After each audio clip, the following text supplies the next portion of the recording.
Hello and welcome to today's Tech Talk. My name is Jessica. I am the Technology Librarian at the Wando Mount Pleasant branch. Today we're going to be designing forms with Google. So Forms is an app that is available through Google. It allows you to easily build forms and surveys and then send those out to have people answer your forms or surveys. So some things that you might use Google Forms for instance, maybe a t-shirt order form where you're trying to get everybody's correct sizes ordered, or a party RSVP where you're trying to get a count of who's coming to an event. Google Forms allows you to not only easily build those forms, but also easily keep track of the responses.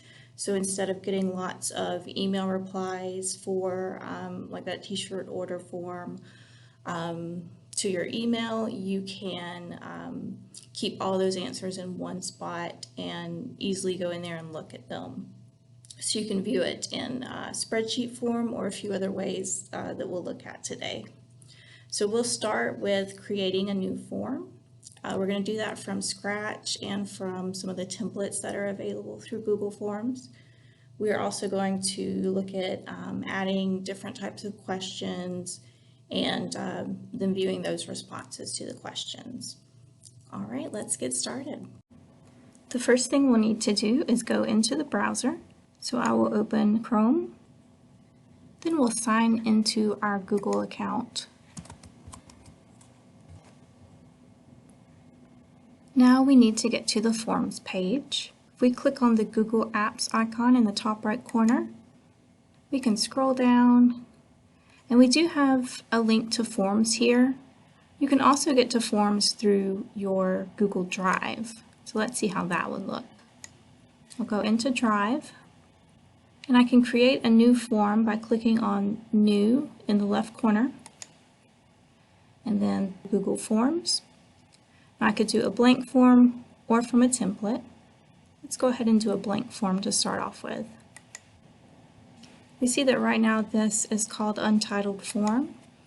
I'll click in the very top left there and change the name of this. We'll call it Questionnaire, and then click away. You'll see it changes here in the top of the questionnaire as well. And then we get to add the questions. So right now, this first question, I would type the question itself right here where it says Untitled Question, and then you get to choose the type of question. So we have a lot of different choices here. The default is multiple choice. We also have short answer, so having someone type their name in, that would be short answer. Paragraph would be maybe a comment section. You also have checkboxes, so if you wanted to give the option to select more than one item, we have drop down. You can have a place for them to upload files, so if you wanted them to, for instance, upload their resume or something like that. And then we have different grids and scales here, as well as date and time. So we'll take a look at some of these today.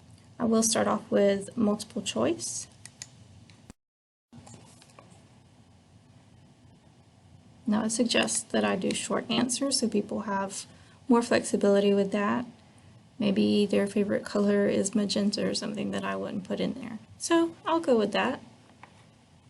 We can add our next question by clicking on the plus sign to the right here and add question. Let's say we did want people to put their names in, so we'll say name. And again, it guesses that short answer is the right option there.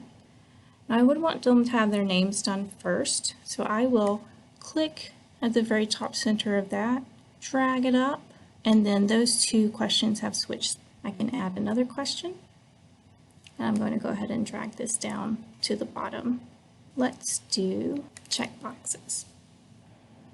We'll say, what kind of books do you read? And we'll give a few answers here.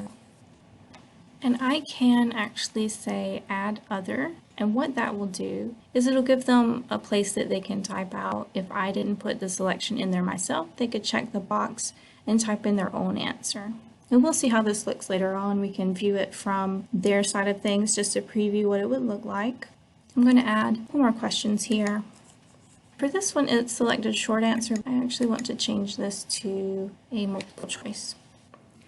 And you'll notice out to the right hand side of these there is an image icon, so we can add images just to make it more entertaining. I'll do a Google image search for each of these and then insert. Same thing for the rest of them.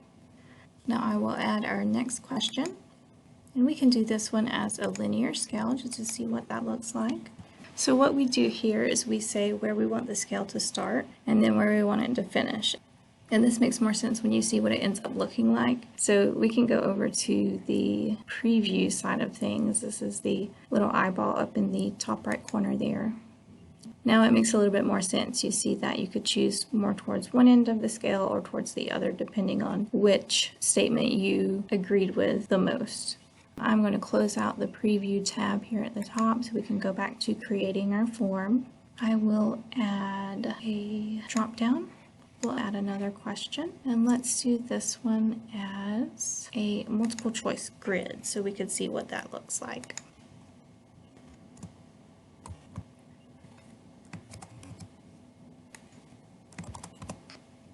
And once again, this is going to make more sense once we see it in action. So this is basically just a yes or a no selection on several different things there. Now we've got a few questions there. I'm going to delete this last question, so we just end with that one we just created. Another thing you'll see down here by the delete is the option to duplicate. So if you know you're going to have a question very similar to the one you had already asked, for instance, if I wanted to have a couple of different drop-down questions, I could duplicate, and then all I would have to do is change the question and the answers. I wouldn't have to change all the formatting and things like that. So duplicate is a quick way to get the same type of question. One thing we didn't do as we were going through this is set anything as required.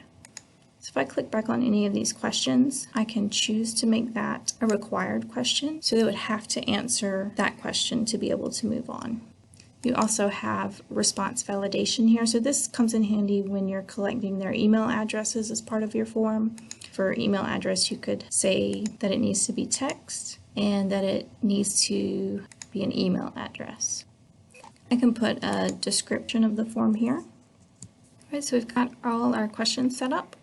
I can also change the layout of this, so I can customize the colors and the header and things like that. Let's go into that. So here the first thing is the header. I can choose an image. There are some pre-selected images that are available here. We'll just find a nice one and insert that. And then you see what it looks like here. And then it goes ahead and matches the theme color with that. You see how the background color changes as well with the different theme color options.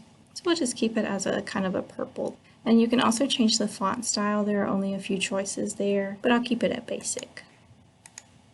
For the settings, we can collect email addresses. So the person would have to put their email address in, and they can also have the option to send response receipts. So this means it would send a copy of the responses to that person, either if they request it or whenever they fill out the form. I'm going to uncheck these. Now, if you wanted to limit it to one response, they would be required to sign into Google so that it verifies that they are not putting in several different responses. So it would be one response per email address. Now we can have a progress bar go along to show them how far they are into the questionnaire. We can have the questions shuffle. Then at the end, we have it checked for it to show a link to submit another response. If you're doing quizzes on Google Forms, you have several options there to specifically tailor it towards those quizzes and grading options there. And now that my form is ready to go, I can go ahead and send it. I can send via email. I can copy and paste this link. I'm going to shorten that URL just because it makes things easier. And then I could embed it. So if I wanted to embed it on my web page, I could just have it say, click here, and then it would take them to the specific form URL. I went in and I put in a few responses to this. We can go over here to the responses, and I see the number 6 to let me know that there are 6 of those. I can leave this turned on if I'm still accepting responses and turn that off, and then it would give the message to people who tried to respond that this form is no longer accepting responses. There are 3 different ways that you can look at the responses. You can see a summary, so it's going to break down every question and all the answers that were given by each respondent. We see all kinds of visuals there, so it can help us, see how things were laid out. So that's one of the ways that you can view the responses in that summary mode. The next option is by question. We are looking at that what is your favorite color question, question 2 of 7. And then we see it broken down by answer. So 2 for blue, 1 for magenta, and so on. We can go through the different questions. So you can get kind of a breakdown of how many people chose how many responses or which responses. If you're curious to see, well, who chose these 4, then we can go into the individual. And this is going to break it down into this person. So depending on how you want to compare things, you can look at it in summary, question, or individual mode. You also have the option to create a spreadsheet, so I'm going to do that. And it's going to create a new spreadsheet called questionnaire responses, which is going to make it easy for me to find it because the form is called questionnaire. So I'll create that. And then it brings that up in another tab. So this makes it easy if I am used to seeing data in Excel.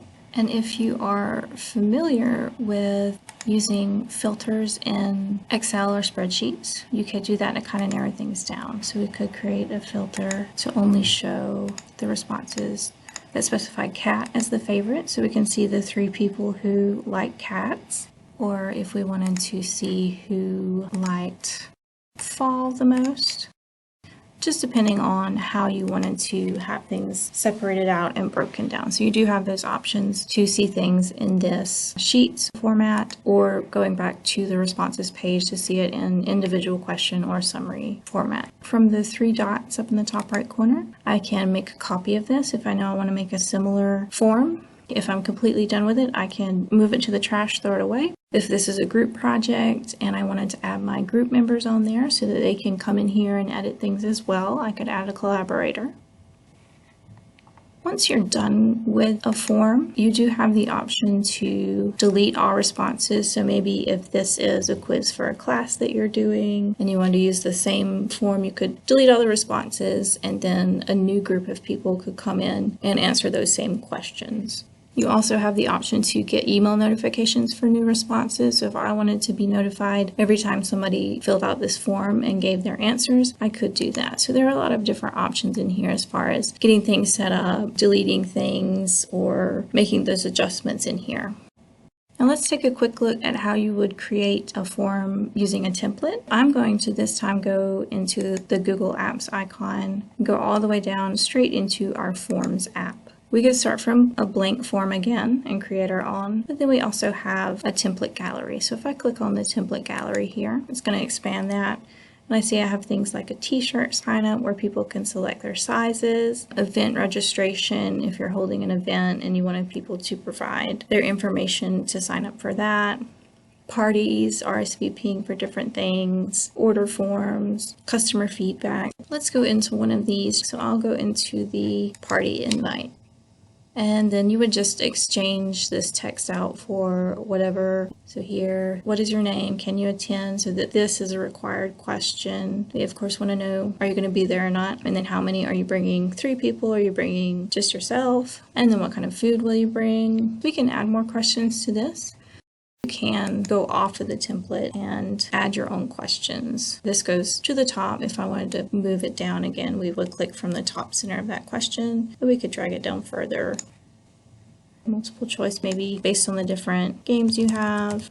Then if you changed your mind and you didn't really want to edit this at all, you could delete that new question that you added on. Right now it's got a picture of party balloons, but again, we saw from building that blank form that we can go in there and change the theme. So we could change that image, we could change those colors and the background. You can really just make this your own and customize it however you want to. It's really easy to go in there and build it out. Just adding the question and changing the question type and then being able to view those responses. We saw that was really easy as well.